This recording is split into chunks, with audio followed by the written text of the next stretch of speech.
नमस्कार दर्शक हो, या विशेष कार्यक्रमात मी हार्दिक स्वागत करते। कार्यक्रमाचं नाव आहे मिशन विधानसभा।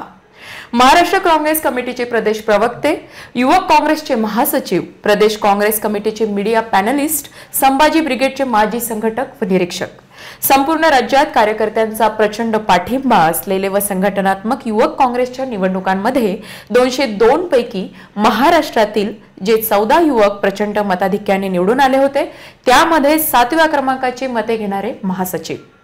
लहानपणापासून गुरुदेव सेवा मंडळाची विचारधारा घेऊन 2013 पासून सक्रिय सामाजिक, सांस्कृतिक, राजकीय क्षेत्रात अविरत कार्य सुरू असणारे कपिल धनराज ढोके यांचे मिशन विधानसभा या विशेष कार्यक्रमात मी मनपूर्वक हार्दिक स्वागत करते। नमस्कार, स्वागत। सगळ्यात आधी कसे आहात? बिलकुल मजेत, आपण कसे आहात? मी पण छान। खरे तर मिशन विधानसभा जे आहे, नक्कीच बरेच अकोला जिल्ह्यातील इच्छुक उमेदवार जे आहेत त्यांच्यासाठी हा कार्यक्रम एक पर्वणी ठरणार आहे। आतापर्यंत त्यांनी केलेल्या कार्याचा उलगडा आणि त्यांचं अस्तित्व, त्यांचं व्यक्तिमत्व या कार्यक्रमातून आपण बघणार आहोत। तर सगळ्यात आधी मी उत्कंठात आणून ठेवत नाही जास्त आणि प्रश्नाकडे वळते। सगळ्यात पहिला प्रश्न तुम्हाला असं विचारावासा वाटतो की कुटासा ते थेट राज्याचे प्रवक्ते हा प्रवास एकंदर कसा घडून आला? नमस्कार। सर्वप्रथम तुम्ही तुमच्या RRC न्यूजच्या मिशन विधानसभा या कार्यक्रमामध्ये मला चर्चेसाठी बोलावलं, त्याबद्दल मी आपल्या सर्वांचे मनापासून आभार व्यक्त करतो। मुळात आपल्याशी संवाद साधताना मला प्रामुख्याने सांगायचं आहे की आपण जो प्रश्न विचारला की कुटासा ते थेट राज्याचे प्रवक्ते, हा प्रवास काही थेट झालेला नाही। म्हणजे या प्रवासाच्या पाठीमागे गेल्या अनेक दिवसाचा संघर्ष, अनेक ठिकाणी केलेलं काम सुद्धा तेवढंच कारणीभूत आहे। कुटाशामध्ये एका सर्वसामान्य शेतकरी कुटुंबामध्ये जन्माला आल्यानंतर वडील शेती करायचे आणि या सगळ्या प्रवासामध्ये लहानपणापासूनच गुरुदेव सेवा मंडळ असेल, संभाजी ब्रिगेड असेल, फुले शाहू आंबेडकरी विचारधारा असेल, या विचारांची आवड।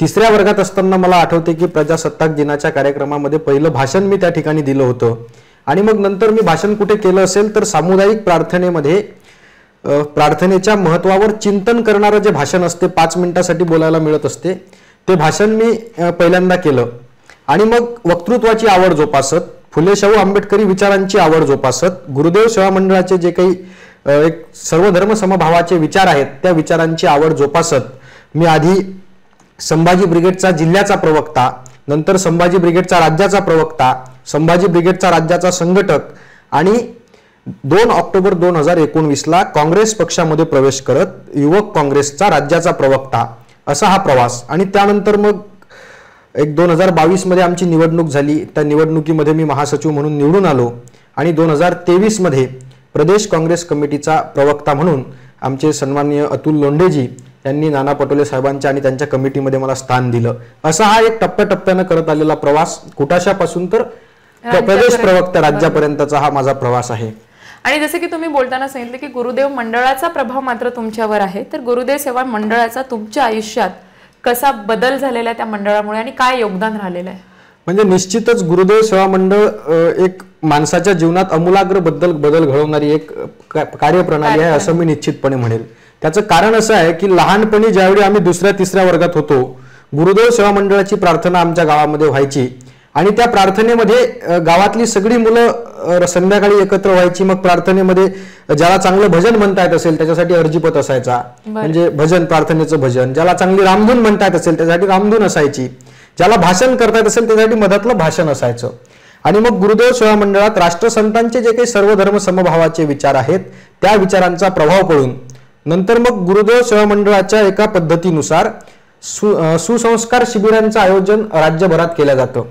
त्यामध्ये नांदुऱ्याच्या आश्रमात आदरणीय आचार्य हरिभाऊ वेरुळकर गुरुजी यांचं शिबिर आणि सामद्याच्या आश्रमात घुसरकर गुरुजींचं शिबिर, या दोन्ही शिबिरांसाठी मी माझ्या आयुष्यात 5व्या-6व्या वर्गात असताना शिबिरं केली आणि त्या शिबिरामध्ये मग एक राष्ट्रधर्माचा जो विचार आहे, देशप्रेमाचा जो विचार आहे तो त्या ठिकाणी शिकवला जातो। त्याचा प्रभाव पूर्वीपासून माझ्यावरती राहिलेला आहे आणि त्याचंच प्रतिबिंब म्हणून की काय, मी आज कुठेही भाषणाला जर उभं राहिलो, राजकीय भाषण असेल, सांस्कृतिक असेल, सामाजिक असेल किंवा एखाद्याच्या मयताचं भाषण जरी असलं तरी तिथे बोलत असताना माझ्या तोंडातून परमपूजनीय श्री गुरुदेव आणि नंतर मग मी बोलायला सुरुवात करतो, अशा पद्धतीचा एक प्रभाव माझ्यावरती गुरुदेव सेवा मंडळाचा आहे आणि त्या विचारानंच माझ्या आयुष्यामध्ये आमूलाग्र असा बदल घडवलेला आहे. लहानपणापासूनच ते संस्कार त्यांच्यावर घडत गेले आणि कदाचित त्या संस्काराचं आपल्याला म्हणता येईल की परिचितच असं आहे की त्यांच्या कार्यामध्ये सुद्धा आपल्याला ते प्रतिबिंब पाहताना आपण दिसतो. आणि कुटासा गावातील राजकारणात जी आहे ती सुरुवात नेमकी कशी झाली? मुळात हा फार इंटरेस्टिंग विषय आहे. मी कधीतरी राजकारणात येईल असं मला बिलकुल वाटलं नव्हतं. बरं. घरात माझ्या घरात जर पाहिलं असेल तर साधं ग्रामपंचायतीची सुद्धा कोणी निवडणूक लढवलेली नव्हती. साधं वडिलांसमोर जर आपण कधी विषय काढला की ग्रामपंचायतीच्या निवडणुकीत आपल्या घरचं कोणीतरी उभं राहिलं पाहिजे तर वडील आमच्यावर चिडायचे. आणि मग अशा परिस्थितीमध्ये राजकारणात एंट्री कशी झाली आणि गावाच्या राजकारणात आम्ही सक्रिय कशा पद्धतीनं झालो, तर मला आठवतं की 2012-13 मध्ये मी संभाजी ब्रिगेडचा जिल्ह्याचा प्रवक्ता म्हणून काम करत होतो. आणि मग सातत्यानं गावात संभाजी ब्रिगेडची शाखा काढणे, गावाच्या दुसऱ्या गावात संभाजी ब्रिगेडची शाखा काढणे, त्यानंतर वीर भगतसिंग विद्यार्थी परिषदेचं काम सुद्धा आम्ही केलं. मग त्या माध्यमातून रक्तदान शिबिर असतील, नेत्र तपासणी शिबिर असेल, त्यानंतर अनेक लोकांची हॉस्पिटलची कामं करणं, गावामध्ये वृक्षारोपण, अशा अनेक कामं करत असताना लक्षात आलं की गावात जर आपल्याला सक्रियपणे काम करायचं असेल, लोकांची सेवा करायची असेल, तर गावाच्या राजकारणामध्ये सुद्धा आपण सक्रिय असलं पाहिजे. आणि मग त्यावेळी गावात 2 एस्टॅब्लिश पार्ट्या होत्या, म्हणजे एक विरोधी पार्टी आणि एक आमच्या सोबतची पार्टी. तर एकाच्या विरोधात आणि एकाच्या सोबत म्हणून आम्ही 2015 मध्ये पहिली ग्रामपंचायतीची निवडणूक लढवली. सगळे तरुण पोरं आम्ही एकत्र येऊन ती निवडणूक लढवली. दुर्दैवानं त्यामध्ये आम्हाला अपयश आलं 2015 मध्ये. पण लगेचच 2016 मध्ये गावची एक सेवा सहकारी संस्थेची निवडणूक झाली आणि त्या निवडणुकीत मात्र आम्हाला चांगलं यश मिळून पूर्णच्या पूर्ण पॅनल आमच्या त्या ठिकाणी बसलं. आणि असं मग नकळत गावातल्या राजकारणात प्रवेश झाला आणि गावात राजकारण सुरू झालं. म्हणजे गावामध्ये राजकारण करणं हा आमचा कदापि हेतू नव्हता, पण लोकसेवा करत असताना राजकीय सत्ता आपल्या हातात असावी लागते, तेवढ्या पुरतं गावात आम्ही राजकारण करत असतो. आणि कुठले गॉडफादर किंवा असं काहीच बॅकग्राऊंड पण घरून नसताना सुद्धा राजकारणात हा प्रवास जो आहे हा असा विलक्षण तुमचा आहे. परंतु आता काँग्रेस पक्षाचीच निवड का केली? कारण काँग्रेस पक्ष फक्त नेत्यांचा पक्ष झालेला आहे, तरी सुद्धा हाच पक्ष का? मुळात काय, काँग्रेस पक्ष हा नेत्यांचा पक्ष असं म्हणून जे बदनाम केलं जातं ना, हे सगळ्यात चुकीचं आहे असं मला या ठिकाणी प्रामुख्यानं वाटते. कारण काँग्रेस जर आपण समजून घेतली, काँग्रेसच का हा फार चांगला प्रश्न तुम्ही मला विचारला. काँग्रेस ही देशाची गरज आहे म्हणून काँग्रेस पक्ष. म्हणजे मुळात माझा जो विचार आहे, मी सुरुवातीपासून मी तुम्हाला सांगितलं की गुरुदेव सेवा मंडळात तुकडोजी महाराज, गाडगे महाराज, त्यानंतर फुले शाहू आंबेडकर या विचारांना मानणारा आहे, सर्व धर्म समभावाच्या विचाराला मानणारा आहे, लोकशाहीच्या विचाराला मानणारा आहे, संविधानाच्या सन्मानाच्या विचाराला मानणारा आहे. आणि हे सगळे विचार, या सगळ्या विचारांचं प्रतिबिंब मला हे काँग्रेस पक्षामध्ये पाहायला मिळते. म्हणजे माझा जो विचार आहे तोच काँग्रेसचा विचार आहे म्हणून मी काँग्रेस निवडलं. म्हणजे आपण, आणि देशाचा विचार, आपण जे म्हणतो आयडिया ऑफ इंडिया, बरोबर, म्हणजे देशाचा जो विचार असेल तो विचार काँग्रेस पक्षाचा विचार आहे. आणि हा देश मूलभूत तत्व जे आहेत, स्वातंत्र्य, समता, बंधुता, सर्व धर्मांचा आदर, संविधानाचं रक्षण, फुले शाहू आंबेडकरांचा विचार, हा जर जिवंत ठेवायचा असेल तर या देशाला काँग्रेस पक्षाची गरज आहे. आणि माझ्यावर सुद्धा त्याच विचारांचा पगडा आहे म्हणून मी काँग्रेस पक्षाची निवड केलेली आहे. असं त्यांनी उत्तर दिलेलं आहे की सर्व धर्म समावेशक जी विचारधारा आहे ती काँग्रेसची असल्यामुळे आणि मुळात त्यांचं इनबिल्ड जे आहे, म्हणजे लहानपणापासून जे संस्कार आहेत ते सगळ्यांना घेऊन चालण्याचे आणि सगळे धर्म एक आहेत या विचारधारेचे असल्यामुळे तुम्ही काँग्रेस पक्षाचा विचार केला आणि निवड सुद्धा केलेली आहे आणि अविरत असं कार्य सुरू आहे. परंतु विधानसभा निवडणूक लढवण्याचा हा जो विचार आहे, ही भूमिका आहे, हे घेण्याचं कारण काय? मुळात चांगला प्रश्न तुम्ही विचारला की विधानसभा निवडणूक लढवण्याची भूमिका का घेतली. तर मी अकोला पूर्व या विधानसभा मतदारसंघातून निवडणूक लढवण्याची तयारी करतो आहे. पक्षाच्या प्रक्रियेनुसार मी अर्ज सुद्धा घेतला आणि कामाला सुद्धा लागलेलो आहे. मुळात निवडणूक लढवण्याचा विचार का, सगळीकडे लोक म्हणतात की भारत हा तरुणांचा देश आहे आणि तरुणांच्या बाबतीत सुद्धा सांगितलं जातं की तरुणाच्या मनगटात इतकं सामर्थ्य आहे. नरहर कुरुंदकर फार सुंदर सांगतात की त्यानं एखादा दगड जरी उचलला आणि आकाशाकडे भिरकावला तर आकाशालाही भगदाळ पाडण्याचं सामर्थ्य तरुणाच्या मनगटात आहे. मग त्याच तरुणांची ताकद, भारत हा तरुणांचा देश आहे, तरुणांसाठी काही केलं जात नाही असं आपण बोलतो. मग एक इंस्टाग्रामवरती मध्यंतरी एक रील्स आला होता, रील्स फार सुंदर होता, प्रचंड व्हायरल झाला की युवा नायक है तो युवा विधायक क्यों नहीं है. विधायक क्यों नाही, बरोबर. म्हणजे खऱ्या अर्थानं जर तरुणच सगळं काही असेल हा देश तरुणांच्या खांद्यावर द्यायचा असेल तर मग ते तरुण विधानसभेत का जात नाहीत, ते तरुण देशाच्या संसदेत का जात नाहीत, असा प्रश्न माझ्या मनाला सातत्यानं पडतो. आणि मी सुरुवातीपासूनच फुले शाहू आंबेडकरांच्या, भगतसिंगाच्या क्रांतिकारी विचारांना मानणारा असल्यामुळे मग ही सुरुवात जर तरुणांना करायची असेल तर ती सुरुवात आपल्यापासून झाली पाहिजे. म्हणून मी विधानसभा निवडणुकीमध्ये प्रत्यक्ष सहभाग घ्यायचं ठरवलेलं आहे.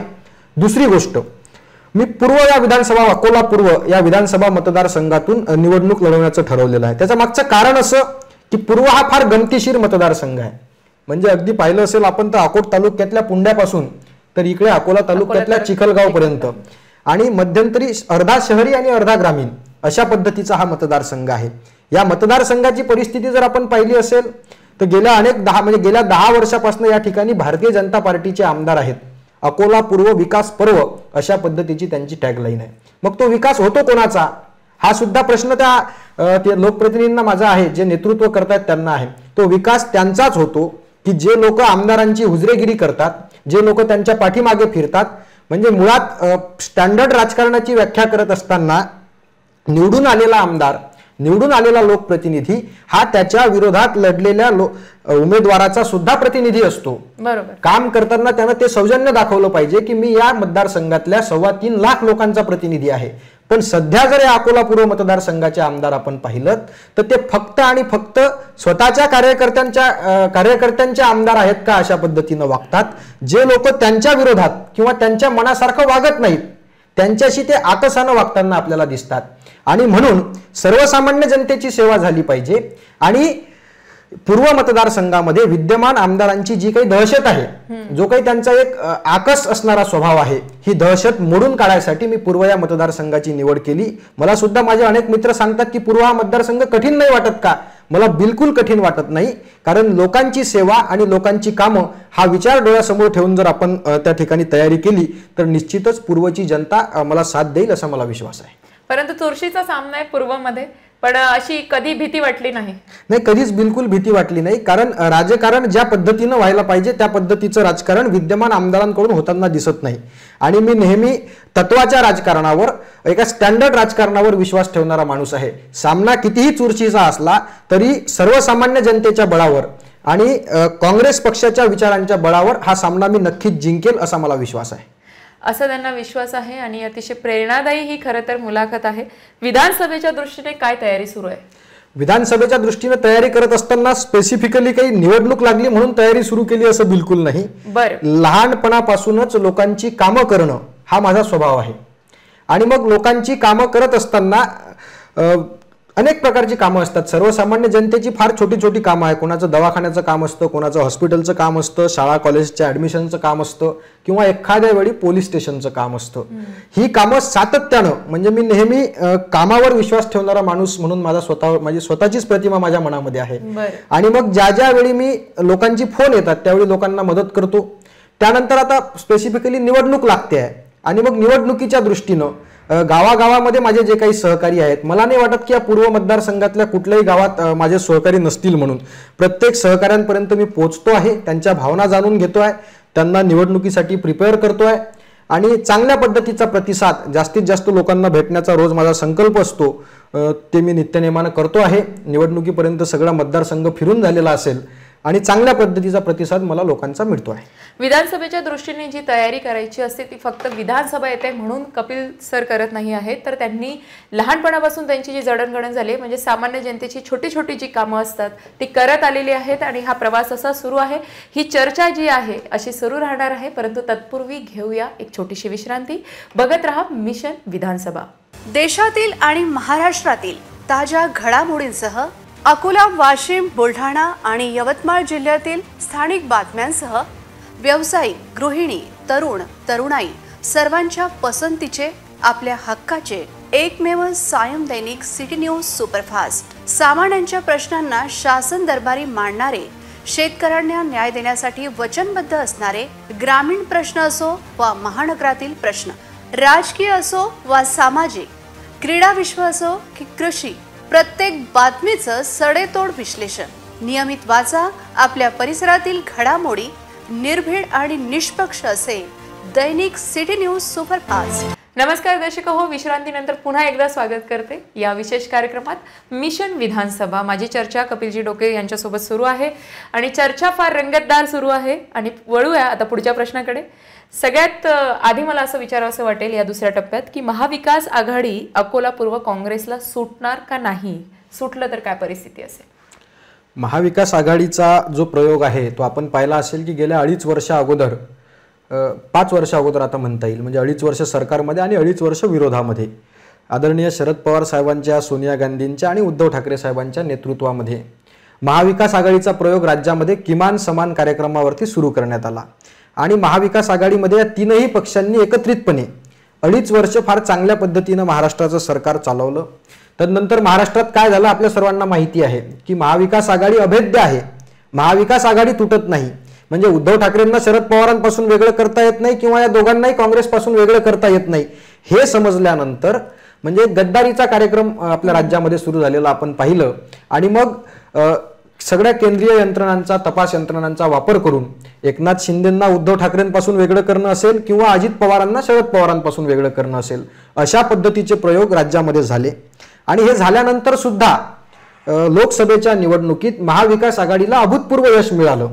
यानं भारतीय जनता पार्टी पूर्णपणे हादरून गेलेली आहे. आणि म्हणून मग ते माध्यमांच्या माध्यमातून किंवा त्यांच्या काही पेड न्यूज ज्या असतात, त्यांचे जे काही पेड ट्रोलर्स असतात त्यांच्या माध्यमातून महाविकास आघाडी तुटणार आहे, महाविकास आघाडीत जागा वाटपांवरून असं काही होणार आहे. परंतु मी पुन्हा एकदा सांगतो की महाविकास आघाडी अभेद्य राहणार आहे. राहिला प्रश्न आपल्या अकोला पूर्व मतदारसंघाचा. अकोला पूर्व हा मतदारसंघ गेल्या अनेक निवडणुकांमध्ये काँग्रेस पक्ष या ठिकाणी निवडणूक लढलेला आहे. कधी मतं कमी मिळाली असतील, कधी जास्त मिळाली असतील, मान्य आहे, तत्कालीन राजकीय परिस्थितीचा तो भाग होता. म्हणजे आपण जर पाहिलं असेल तर या मतदारसंघात 2004 मध्ये प्राध्यापक उदयराव देशमुख निवडणूक लढले काँग्रेसकडून. 2009 मध्ये स्वर्गीय दादारावजी मते पाटील या मतदारसंघामध्ये निवडणूक लढले. 2014 मध्ये डॉक्टर सुभाष कोरपे या मतदारसंघामधून निवडणूक लढले.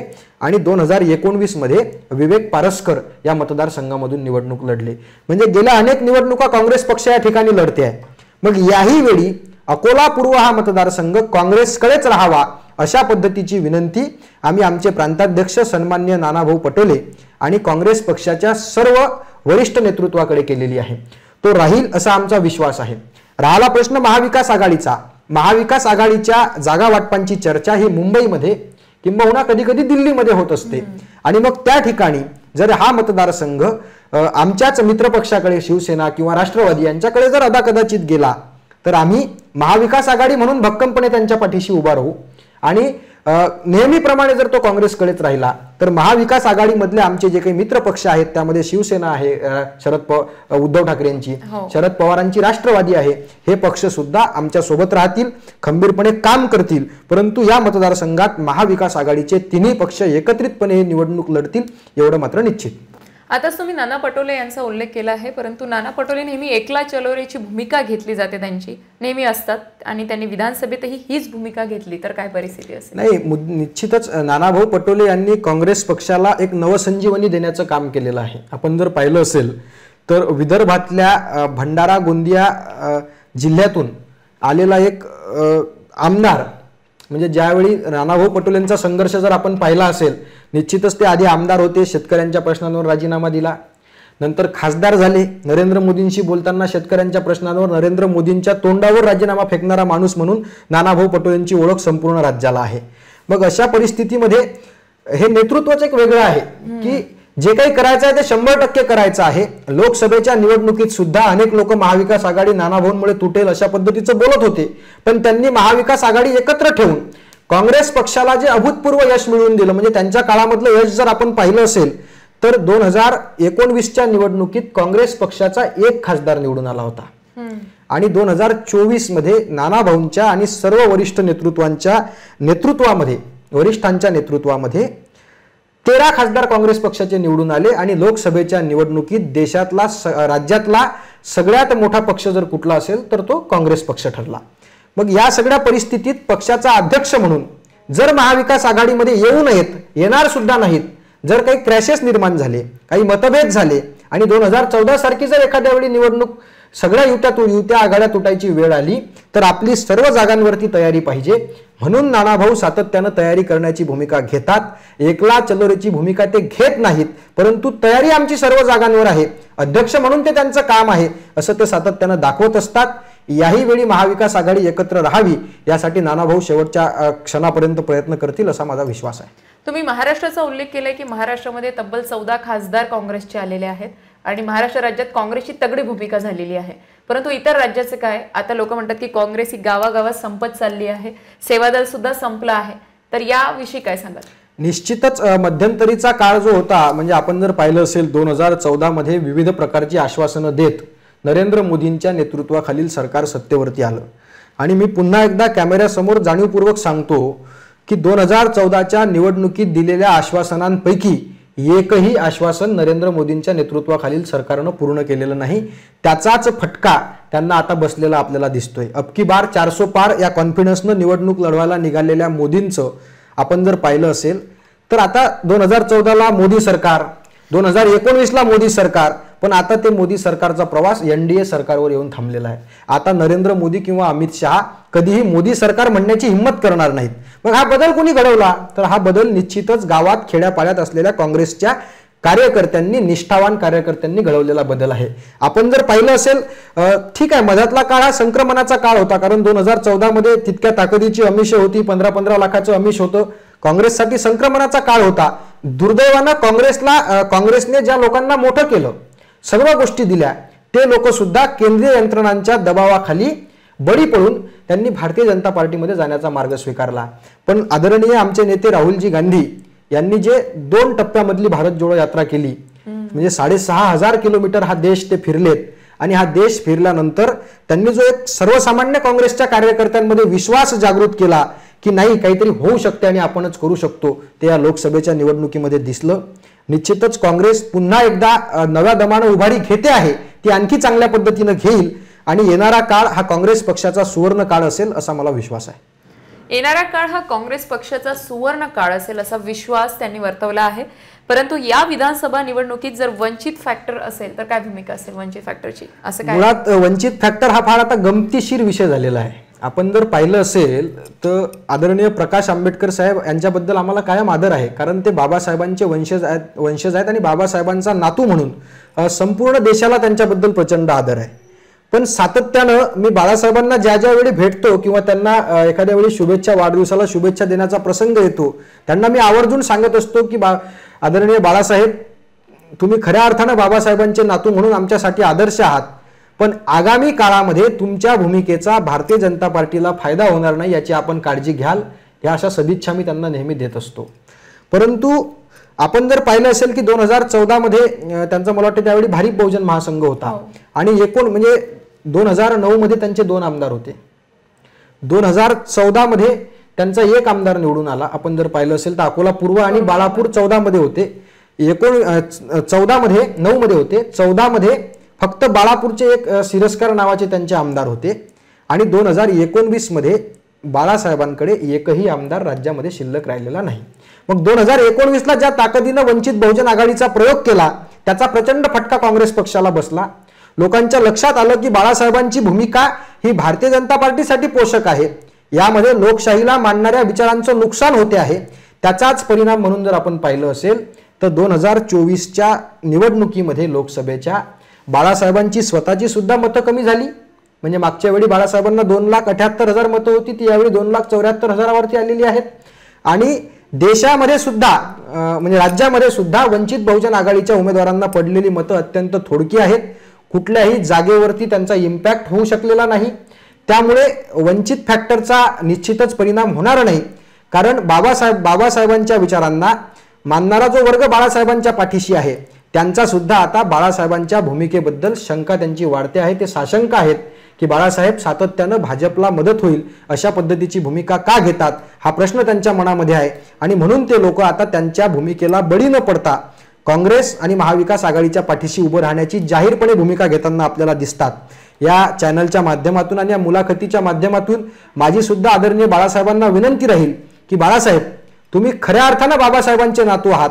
म्हणजे ज्यावेळी देश संकटात होता, म्हणजे इतिहास लिहिणारी ही निवडणूक आहे, लोकसभेची तर होतीच, आता सुद्धा राज्यामध्ये की ज्यावेळी राज्य संकटामध्ये आहे, राज्यात गद्दारांची सत्ता आहे, राज्यात अनधिकृत सरकार आहे, म्हणजे एक अवैध पद्धतीचं सरकार आपल्या राज्यामध्ये आहे, तोडाफोडीनं आलेलं सरकार आहे आणि राज्य संकटामध्ये आहे, राज्यातली लोकशाही धोक्यामध्ये आहे, राजकीय व्यवस्था धोक्यामध्ये आहे, अशा वेळी बाबासाहेबांचे नातू कोण्या बाजूने होते हे इतिहासात विचारलं जाईल. तर बाळासाहेबांना सुद्धा आता यावेळी एक सुवर्ण संधी आहे की महाविकास आघाडीच्या नेतृत्वातील सरकार निवडून आणण्यासाठी आणि राज्यामध्ये ईडीच्या दबावाखाली अवैध पद्धतीने आलेलं सरकार उलथवून टाकण्यासाठी तुम्ही महाविकास आघाडीच्या बाजूने उभं राहिलं पाहिजे, अशी मी त्यांना आपल्या माध्यमातून विनंती करणार आहे.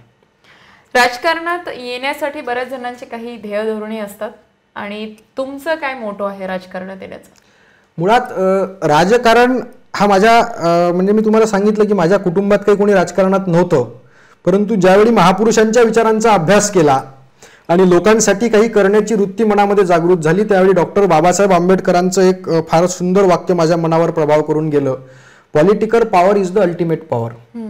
म्हणजे समाजामध्ये जर काही बदल घडवायचे असतील, लोकांची खऱ्या अर्थानं सेवा करायची असेल तर राजकारणाशिवाय दुसरं प्रभावी माध्यम नाही. समाजामध्ये जे काही बरं वाईट घडत असेल, जे काही समाजामध्ये चांगलं असेल वाईट असेल, या सगळ्यांना कारणीभूत तिथलं राजकारण असते.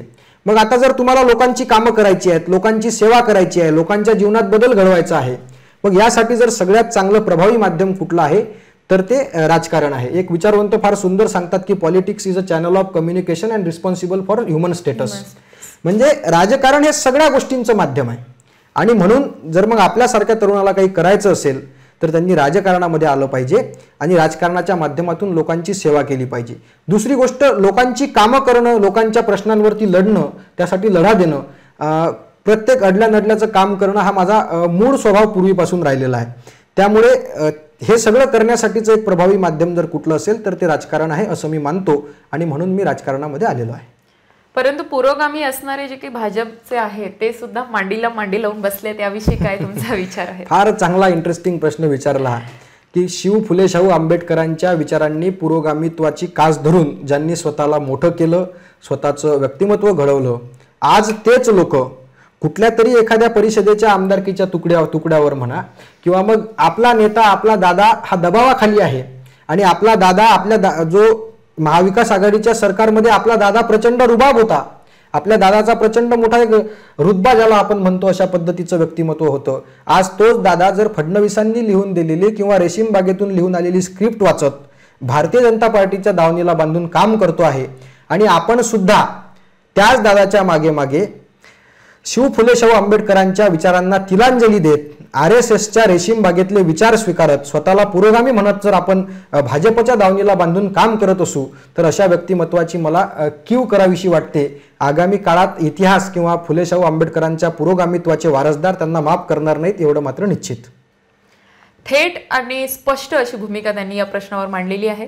राजकारणात आल्यापासून प्रबोधनाचं कार्य बंद झालंय का? कारण एक उत्तम वक्ता म्हणून त्यांची तितकीच ख्याती आहे, तर ते बंद झालंय? नाही, बिलकुल बंद वगैरे काही झालं नाही, परंतु प्रबोधनाच्या चळवळीत असताना मला आठवते की आधी मी कंटिन्यू दररोज भाषणांसाठी कुठेतरी व्याख्यानांसाठी जायचो, परंतु प्रबोधनाचे कार्यक्रम आयोजित करणाऱ्या लोकांचा एक मानस असतो की त्यांना बोलणारा वक्ता हा निष्पक्ष असला पाहिजे, तो कुठल्याही पक्षात नसावा असा एक त्यांची प्राथमिक प्रायोरिटी असते त्यांची. परंतु कार्यक्रम बंद बिलकुल झाले नाही. अनेक ठिकाणी आजही मी प्रबोधनांच्या कार्यक्रमांना जातो, स्नेहसंमेलनाला जातो, विविध समाजांच्या मेळाव्यांसाठी जातो. एक थोडाफार इम्पॅक्ट जरूर झाला. पहिले ज्या प्रमाणात कार्यक्रम होते त्या प्रमाणात आता नाही आहेत, तरी सुद्धा प्रबोधनाचं कार्य सुरू आहे आणि ज्या ज्या ठिकाणी शिवराय फुले शाहू आंबेडकरांचा, तुकडोजी महाराजांचा, गाडगे महाराजांचा आणि पुरोगामी महाराष्ट्राचा विचार सांगायची संधी मिळते त्या ठिकाणी मी आवर्जून जात असतो. तो माझ्या आवडीचा विषय आहे. सामाजिक उपक्रमात सुद्धा ते अग्रेसर आहेत, परंतु आतापर्यंत तुम्ही बरीच कार्य केली आहेत, उपक्रम आहेत, त्याची एकंदर उजळणी काय असेल, काय काय आहे आम्हाला सांगाल त्याविषयी? म्हणजे मुळात सामाजिक उपक्रम आपण कशासाठी राबवतो तर लोकांची सेवा झाली पाहिजे, त्यासाठी प्रामुख्यानं आपण ते उपक्रम राबवत असतो. म्हणजे सर्व मला अजूनही आठवते की 2013-14च्या काळात एकदा पेपरमध्ये एक बातमी आली आणि बातमी अशी होती की कडक उन्हाळ्याच्या महिन्यामध्ये ब्लड बँकेमध्ये रक्ताचा प्रचंड तुटवडा आहे आणि कोणी रक्तदान शिबिर सुद्धा आयोजित करायला तयार नाही. मला आठवते की त्या ब्लड बँकेमध्ये एक गवई नावाच्या त्या ठिकाणी ह्या होत्या. त्यांचा मला फोन आला की दादा अशा पद्धतीचं एक रक्तदान शिबिर घेता येईल का. आणि मग आम्ही त्यावेळी तो प्रयोग केला आणि 14 मे म्हणजे मे महिन्याच्या कडक उन्हाळ्यामध्ये आमच्या गावच्या जिल्हा परिषद शाळेमध्ये एक रक्तदान शिबिर आयोजित केलं आणि प्रचंड प्रतिसाद, 150हून अधिक लोकांनी त्या ठिकाणी रक्तदान केलं. आणि मला अजूनही आठवते की त्या एका रक्तदान शिबिरामुळे मला आजही दिवसातून 2-4 फोन येत असतात. म्हणजे आता शिबिरं मोठ्या प्रमाणात आयोजित करणं होत नाहीत किंवा अनेक लोक ते काम करतात, त्यामुळे आपणही तेच केलं पाहिजे असं वाटत नाही. पण आजही 2-4 फोन सातत्यानं रक्ताच्या बाटलीसाठी येत असतात. कोणी रक्त पाहिजे म्हणून फोन येत असतात आणि त्यांच्या आम्ही मदतीसाठी जात असतो. हे रक्तदानाच्या क्षेत्रातलं एक काम, अशी सुरुवात माझी त्या ठिकाणी झालेली आहे. दुसरं काम, ग्रामीण भागातल्या लोकांना नेत्र तपासणी किंवा डोळ्याचं ऑपरेशन ही मोठी समस्या असते.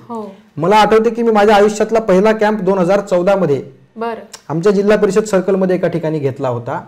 त्या ठिकाणी आम्ही 150 लोकांच्या डोळ्यांची तपासणी केली. त्यातले 70 रुग्ण डोळ्यांच्या ऑपरेशनसाठी निघाले आणि त्यांचं ऑपरेशन सुद्धा अकोल्याला आणून आम्ही करून दिलं होतं. म्हणजे आजही लोकांना फार समस्या असते, अकोल्याला यायचं, ऍडमिट व्हायचं, हॉस्पिटल माहित नाही, हॉस्पिटलमध्ये बोलता येत नाही. तर त्या लोकांनी आज चांगल्या पद्धतीनं ते गावामध्ये फिरतायत, याचा एक वेगळा आनंद आहे.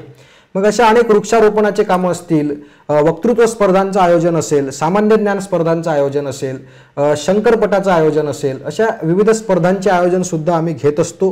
गावामध्ये शेतरस्त्यांच्या मोठ्या प्रमाणात समस्या असतात. मग त्या शेतरस्त्यांच्या निर्मूलनासाठी सुद्धा अधिकारी वर्गाशी बोलणं, लोकांच्या समस्या सोडवून देणं, अशा पद्धतीचे अनेक सामाजिक उपक्रम आम्ही सातत्यानं राबवत आलेलो आहे. आणि निश्चितच समाजामध्ये जे जे काही चांगलं असेल त्याच्या पाठीशी खंबीरपणे उभं राहण्याची माझी भूमिका असते. कधी कधी कमी प्रमाणात, कधी जास्त प्रमाणात तो प्रामाणिक प्रयत्न मी करत असतो. आणि नेहमी माझं संपूर्ण आयुष्य हे लोकांच्या सेवेसाठी असलं पाहिजे असा माझा नेहमी मानस असतो.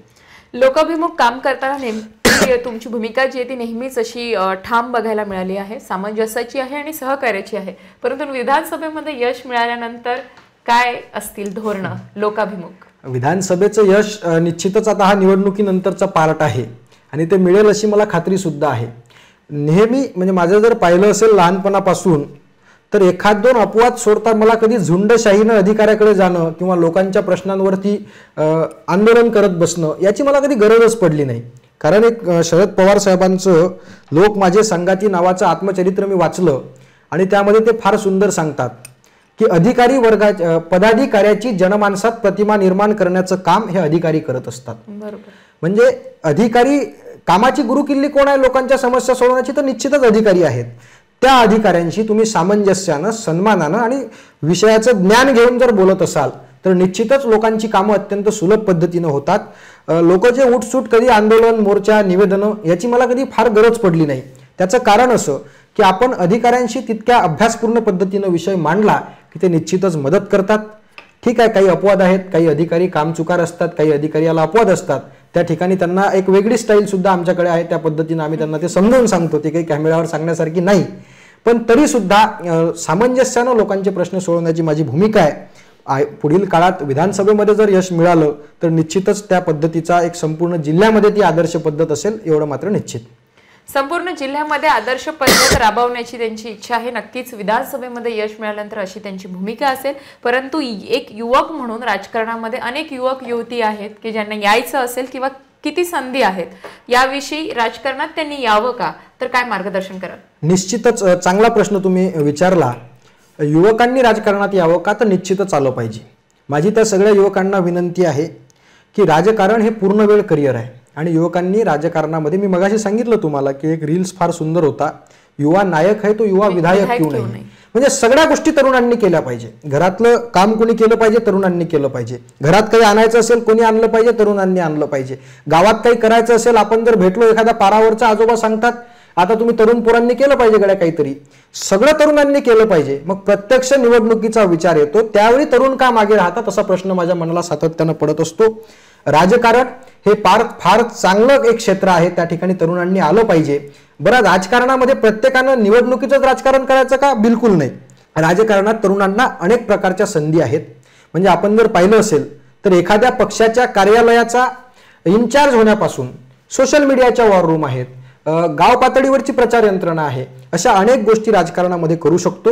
युवकांना प्रचंड स्कोप आहे. फक्त पूर्णवेळ राजकारण करण्यासाठी युवकांनी राजकारणाकडे पाहिलं पाहिजे, करिअर म्हणून पाहिलं पाहिजे. या मुलाखतीच्या माध्यमातून माझ्या सगळ्या युवा मित्रांना संधी आहे की राजकारण हे एक पवित्र क्षेत्र आहे. या क्षेत्रामध्ये आपण सगळेजण या आणि एक चांगल्या विचारांचा देश जर निर्माण करायचा असेल तर चांगल्या विचाराचे तरुण तरुणी राजकारणामध्ये आलं पाहिजे, असं माझं ठाम मत आहे. अतिशय परखड आणि खूप मुद्देसूद असं त्यांनी मत त्यांचं मांडलंय. राजकारणाला गलिच्छ म्हटलं जातं किंवा राजकारणाविषयी बरेच गैरसमज आहे, परंतु तरी सुद्धा तुमचं अस्तित्व जर ठाम असेल आणि तुमची कष्ट घेण्याची तयारी असेल आणि ती पण सर्वांना घेऊन चालण्याची तयारी असेल तर नक्कीच या राजकारणात तुम्हाला यश मिळेल. या मिशन विधानसभा या कार्यक्रमामध्ये कपिलजी ढोके हे आज आमंत्रित होते. खास एक मुलाखत त्यांची करण्यात आली जेणेकरून त्यांचे उपक्रम जे असतील, एक प्रेरणादायी अशी मुलाखत आहे. नक्कीच या मुलाखतीतून बऱ्याच गोष्टी तुम्हाला शिकायला मिळतील. तर खूप खूप धन्यवाद. अगदी वेळात वेळ काढून तुम्ही आलात आणि अशी सुंदर मुलाखत ही घडल्या गेली. बघत रहा RRC नेटवर्कचा एकमेव कार्यक्रम मिशन विधानसभा. सेवा आमची, करमणूक तुमची.